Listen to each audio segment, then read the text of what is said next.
was the location for one of the most sustained series of flying saucer sightings in American history. Most of the hundreds of people who saw them became convinced they were watching aliens, but one man thought differently. Anytime that somebody says that there is something doesn't necessarily mean there was something. They have to be able to meet a scientific criterion of being real. Upon coming across the Gulf Breeze sightings, however, the configuration was radical enough that we could see up inside, and that was up inside was light, and it as though it was hot, and not only that, but it was circular in configuration. Boyd Bushman thought he recognized what was powering these saucers, and he recognized it because he himself had worked on the technology. Bushman had spent 35 years in the forefront of weapons design, inventing the prototype of the Stinger missile before moving to Lockheed, at the heart of the American military saucer industry. While he was there, he and his team began experimenting with a radical new source of energy. This is nothing more than 250 turns of number 30 wire, and we took the leads and plugged it into standard house current. What happened next astonished everyone. And there it is.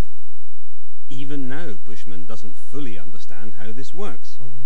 But when he saw the photographs of the Gulf Breeze saucers, he began to wonder if they were using the same technology. See, it starts smoking. This experimental coil is extremely dangerous and becomes very hot within seconds. But Boyd believes that explains the white glow inside the Gulf Breeze saucers, which he thinks are unmanned drones.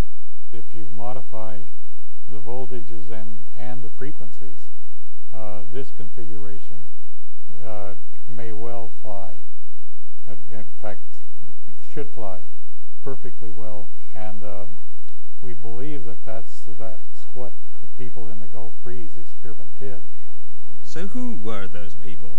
He believes the saucers are another top-secret project developed by the U.S. military. It was probably nothing more than another branch of us. We have many, many little caveats of top-secret areas. I've been in many of them. I did indeed stumble across this and probably did develop it. And they did indeed have it choose that area to demonstrate this technology. They are devious and capable of doing this and worse. They've certainly been devious before. In the 1970s, there were a series of dramatic sightings of UFOs, but these were different. Many seemed to be triangular rather than circular. Speculation among the UFO spotters became frenzied. But then, this man came on the scene. His name is Jim Goodall, and he is, by day, a curator at the Museum of Flight in Seattle. But in his spare time, he does something else. I go out in the desert when I have a chance. I've been out there over the last 15 years, about 80 some odd times. Jim visits top-secret aviation sites to photograph America's covert black projects. The best way to avoid being spotted is to rent a vehicle that's neutral in color.